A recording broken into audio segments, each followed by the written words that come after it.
नमस्कार। सम्माननीय नागरिकों, मैं झारखंड के अंदर लागू होने वाले किराया संबंधी कानून, जिसे हम झारखंड भवन पट्टा किराया और निष्कासन नियंत्रण अधिनियम के नाम से जानते हैं, और इस संदर्भ में मैं आपको बताना चाहूँगा कि मकान मालिक और किराएदारों के बीच में कैसी स्थिति बनती है, जो उनके बीच में ये मकान मालिक और किराएदार के रिलेशनशिप विधिक रूप से, कानूनी रूप से लागू हो रही है। इस संदर्भ में मैं आपको बताना चाहूँगा कि किराएदार और मकान मालिक के बीच में संबंध तभी कायम होगा जब उनके बीच में एक लिखित अनुबंध होगा। ये लिखित अनुबंध के आधार पर ही मकान मालिक और किराएदार के अस्तित्व का निर्धारण होता है। अगर रिटन में नहीं है, लिखित में कोई स्थिति नहीं है, तो ऐसे हालात में मकान मालिक और किराएदार की रिलेशनशिप एग्जिस्ट नहीं करती है, और यहाँ वायलेशन ऑफ एक्ट भी होता है। तो वायलेशन एक्ट में पनिशमेंट के प्रोविजंस है। इसलिए यहाँ जो कोई भी झारखंड राज्य के अंतर्गत अगर कोई आदमी अपने किसी प्रीमाइसेस को अपने रेजिडेंशियल या नॉन रेजिडेंशियल, मतलब रहने योग्य हो या कमर्शियल व्यापारिक भवन हो, उसको अगर वो रेंट में देना चाहता है तो उसको लिखित रूप में आना ही होगा, और लिखित रूप में ही उसे रखना पड़ेगा, ताकि इसके आधार पर अगर कभी भविष्य में किसी भी किस्म की पैसे को लेन देन करके ले हो, एक्सटेंशन को लेकर के हो, या किसी अन्य सुविधा को लेकर के हो, अगर कोई डिस्प्यूट होता है तो उसका निर्धारण यहाँ इसी कानून के तहत किया जाता है, जिसे झारखंड भवन पट्टा किराया नियंत्रण निष्कासन और नियंत्रण अधिनियम 2011 कहा गया है। और यह अधिनियम 6/2012 का है, जो 2012 से ये एप्लीकेबल है। इसमें लिखित का होना तो बहुत ज़रूरी है। प्लस इसमें होता क्या है कि अगर किसी वजह से किराएदार या मकान मालिक इनकी मृत्यु हो जाती है तो उसमें कौन लोग हकदार होते हैं, किनको किनको यह अधिकार फिर प्राप्त होगा कि वह किरायादार के रूप में अपना कंटिन्यू करें, जिसमें जो मूल रूप से जो किराएदार थे वो गुजर गए, तो उनके गुजरने के बाद उनके बेटे, उनकी पत्नी, उनकी विधवा, उनकी डॉटर इन लॉ, मतलब उनकी बहू, और उनके पेरेंट्स, ये सारे लोग पुनः उसी किराएदार की स्थिति में आ जाएंगे, जिस किराएदार की स्थिति में जो मकान मालिक और किराएदार के बीच में जो शर्तें तय की गई थी इस कानून के तहत, तो वो सारे लोग एक तरह से हकदार हो जाते हैं। और इसमें एक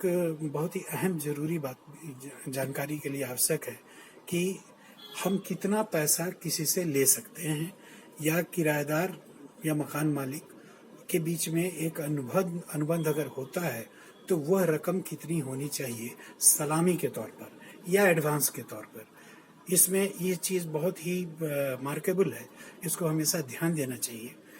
इसलिए ध्यान देना चाहिए कि इसमें जितना कानून आपको इजाज़त देता है उससे ज़्यादा आप कभी भी सलामी के रूप में नहीं रख सकते हैं। ठीक है, ये रकम जो है, जो किराया फिक्स हुआ है उसका सिर्फ ज़्यादा से ज़्यादा 1 महीने की का रेंट ही माना जाएगा।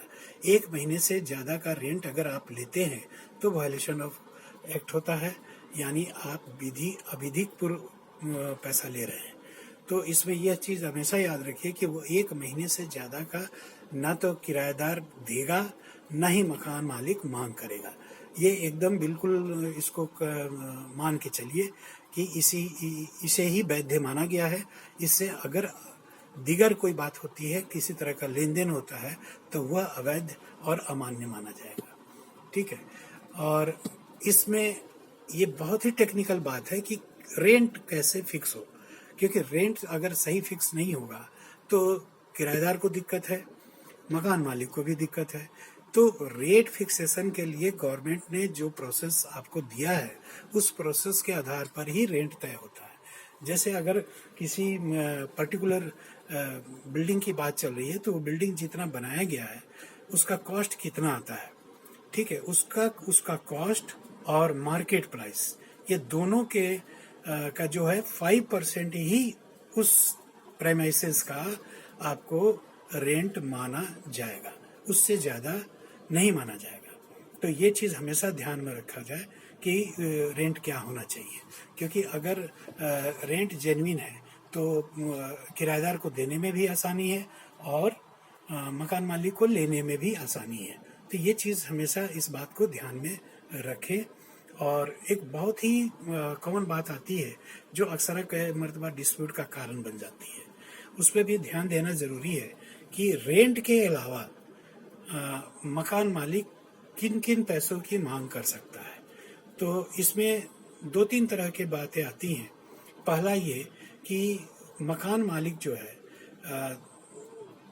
15% उस पर डिमांड करेगा जो सुविधा वो देता है, जैसे पानी की सुविधा देना और भी हवा का, रास्ते का, ये सारी मतलब एमिनिटीज़ जो हैं उसकी सुविधाएं अगर मकान मालिक देता है तो उसमें वो 15% लेगा और उसके मेंटेनेंस के लिए भी मिनिमम 10% लेगा।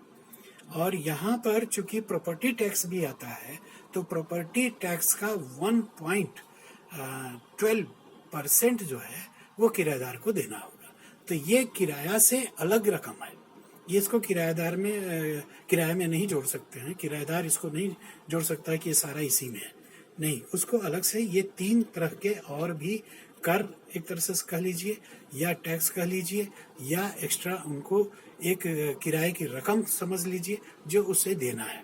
तो इस चीज़ को बहुत ही टेक्निकली समझ करके चला जाए और किराएदार जब अगर किसी तरह का इसमें डिस्प्यूट करना चाहता है तो उसको उस रेंट प्रीमिसेस में आए हुए अगर 2 साल से ज़्यादा हो जाता है तो इस पॉइंट पर वो कभी भी कोई डिस्प्यूट रेज नहीं कर सकता।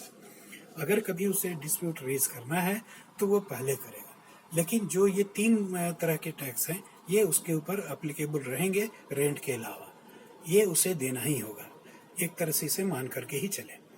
अच्छा, अब मान लीजिए इससे ज़्यादा अगर रकम किराएदार ने दे दिया तो यहाँ पर भी वायलेशन ऑफ लॉ होता है। तो अगर ज़्यादा रकम दे दिया गया तो वो पैसा इंस्टेंटली लैंडलॉर्ड को लौटाना होगा। अगर लैंडलॉर्ड उसे नहीं लौटाता है तो ऐसी स्थिति में उसे जो है न्यायालय का सहारा लेना पड़ेगा। तो ये चीज़ मान करके चलिए कि जो भी किराए की बातें तय हो वह विधिक रूप से सही हो ताकि भविष्य में किसी तरह का डिस्प्यूट राइज ना हो। ठीक उसी तरह अब लैंडलॉर्ड क्या कर सकता है, तो कई मरतबा होता है क्या है कि अगर लैंडलॉर्ड और किराएदार में किसी तरह बात को लेकर के अगर थोड़ा विवाद हो जाता है या ठन जाता है तो लैंडलॉर्ड को सीधा साधा रास्ता मिलता है कि चलो भाई इसका पानी रोक दो, इसका हवा रोक दो, इसका लाइट रोक दो। तो ये सारी चीज़ें, ये एमिनिटीज़ जो है उसकी, इसको कभी भी कोई भी लैंडलॉर्ड कभी भी इसे बाधित नहीं कर सकता है, चाहे डिस्प्यूट कोई भी हो। डिस्प्यूट है तो उसे जाना पड़ेगा, कोर्ट में बताना पड़ेगा और उसको बोलना होगा कि हाँ ये सारी चीज़ें हैं और उसको कभी भी वो डिनाई नहीं कर सकता है। इसलिए किसी भी लैंडलॉर्ड को अपने किराएदार का कभी भी लाइट, कभी भी हवा या पानी पे ऑब्स्ट्रक्शन नहीं करना चाहिए। अगर उसे हटाना है तो जो हटाने की प्रक्रिया है नोटिस दे करके हटाना, तो वो नोटिस दे करके ही हटाएगा, इससे पहले उसे हटाना नहीं चाहिए। अब किराएदार की क्या ड्यूटी है, तो किराएदार जो है इसमें हमेशा ध्यान देगा कि वह मकान के जिस प्रेमिसेस को वो रेंट पर लिए हुए है वो प्रेमिसेस इतना नीट एंड क्लीन रहना चाहिए कि मकान मालिक जब चाहे उसमें किसी को भी फिर दोबारा रेंट पे डाल सकता है। ये नहीं कि अब वो गया तो फिर उसे दोबारा उसे रिपेयर करना, ये करना, वो करना, नहीं, उसको नॉर्मल मेंटेनेंस करना है। सपोज दैट एक बोर्ड में एक स्विच खराब हो गया तो स्विच को ठीक कराना ये किराएदार के लिए आवश्यक है, क्योंकि वो उसका डायरेक्ट इस्तेमाल कर रहा है। तो जैसे स्विच खराब हो गया तो उसे बदलना है।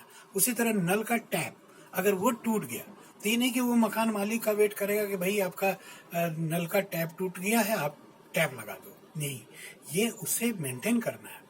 इंजॉयमेंट का मतलब होता है कि आप रेंटर हैं, आप उन सारे वस्तुओं का उपभोग कीजिए, और उसमें अगर माइनर किसी भी तरह का जरूरत पड़ती है रिपेयर की तो वो आपको करना है। उसके लिए मकान मालिक बाध्य नहीं है कि आकर के वो आपका टैप ठीक करेगा या आपका स्विच बोर्ड का स्विच सही करेगा, या बल्ब फ्यूज हो गया तो बल्ब फ्यूज करेगा, चेंज करेगा। जी नहीं, ये मान करके किराएदार को इतनी बातें उसे पूरा करनी है। इस बात को कभी भी वो डिनाई नहीं करना चाहिए। अब रह गया कि मान लीजिए मकान मालिक उसे निकालना चाहता है, बीच में ही निकालना चाहता है या जैसे भी निकालना चाहता है, दोनों के बीच में कोई डिस्प्यूट हो गया तो मकान मालिक 15 दिन का नोटिस डाल करके उसे निकाल सकता है। इसमें कोई स्पेशल प्रोविजंस नहीं है कि उसे 2 महीने का नोटिस देना है या 1 महीने की नोटिस देना है। ये 15 दिन की नोटिस काफ़ी है। 15 दिन की नोटिस, चाहे वो डिफेंस का आदमी हो या कॉमन आदमी हो या सरकारी आदमी हो या आम आदमी हो, उसे 15 दिन का नोटिस पर निकाला जा सकता है और उसे निकलना होगा। ठीक है। अगर डिस्प्यूट इसमें पैदा होता है किसी भी किस्म का रिगार्डिंग एविक्शन को लेकर के, तो लैंडलॉर्ड या किराएदार, ठीक है, वो दोनों में से कोई भी कंट्रोलर के पास अपना आवेदन दे सकते हैं।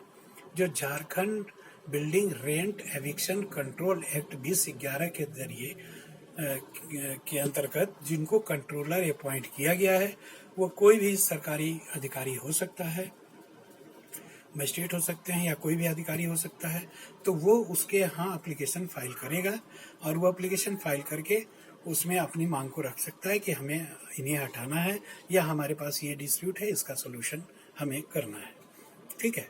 अब जो है एक बात और आ जाती है बीच में कि मान लीजिए साल दर साल हम लोग अगर रेंट को कंटिन्यू कर रहे हैं तो उसमें भी हमको जो है रेंट को एनहांस करना है।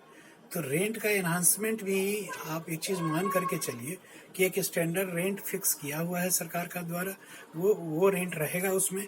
लेकिन अगर किसी तरह का एनहांसमेंट हमको करना है तो 75% रेंट पोर्शन को वो बढ़ा सकता है, 75%। ठीक है, ये हुआ रेजिडेंशियल का।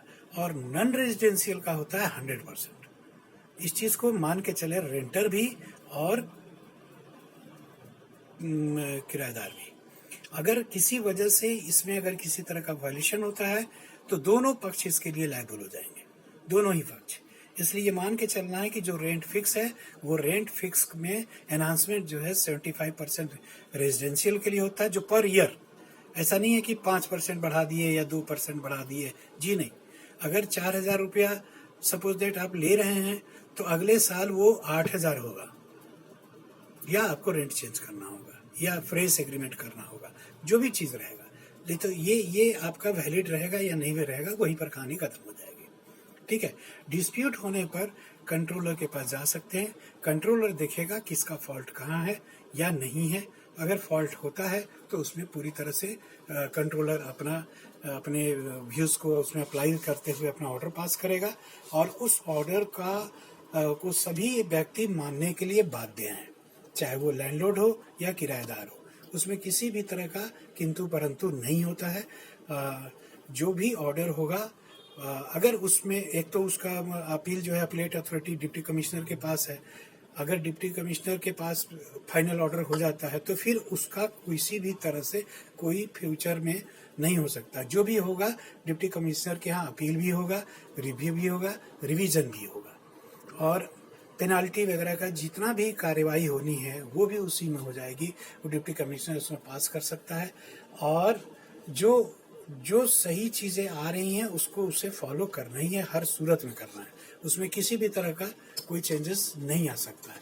तो ये मान के चला जाए कि कभी भी डिस्प्यूट की स्थिति ना बने, ऐसी स्थिति को बनाए रखना चाहिए, क्योंकि ये बहुत ही टेक्निकल है कि अगर डिस्प्यूट हो जाएगा तो हमारे यहाँ अपील का कोई प्रोविज़न नहीं है, और जो भी है तो बहुत मुश्किल से फिर आपको 60 डेज के अंदर में हाई कोर्ट में एक बार आप जा सकते हैं, हाई कोर्ट उस पर अपनी एक सुनवाई कर सकती है। लेकिन जहाँ तक और स्थिति है वो एज यूजुअल रहेगी। अपील 15 दिन के अंदर में कर लेने हैं, और जब अपील भी फाइनल हो गया तो अब आपके पास हाई कोर्ट जाने के सिवा कोई दूसरा विकल्प नहीं है, और वो भी आपको 60 डेज के अंदर करना होगा। ठीक है, अगर ये सारी चीज़ें नहीं होती हैं तो आपका कहीं पर कोई और भी सुनवाई नहीं हो सकती है। और इसके वायलेशन में एक अंतिम मैं आपको बात बताना चाहूँगा कि वायलेशन पर इसमें 2 साल और 1 साल का भी पनिशमेंट है, प्लस कंपनसेशन भी है। कंपनसेशन भी ये किराएदार को भी उपलब्ध है और लैंडलॉर्ड को भी उपलब्ध है। इसलिए दोनों ही पक्षों को ये हमेशा ध्यान देना चाहिए कि किसी भी तरह का कोई ऐसी स्थिति ना उत्पन्न हो जिसमें उन्हें पनिशमेंट फेस करना पड़े या उनको कंपनसेशन देना पड़े, या दोनों ही उनके ऊपर लागू ना हो। ठीक है, अगर इसमें और किसी भी तरह की बारीकी से, चूंकि मैंने संक्षिप्त में आपको जानकारी दी है, अगर बारीकी से आपको इसमें और भी जानकारी चाहिए तो आप हमसे कंसल्ट कर सकते हैं, या किसी भी अधिवक्ता से आप कंसल्ट कर सकते हैं। वो आपको प्रॉपर एडवाइस देंगे आपके क्षेत्र के हिसाब से देखते हुए। ठीक है, नमस्कार, धन्यवाद।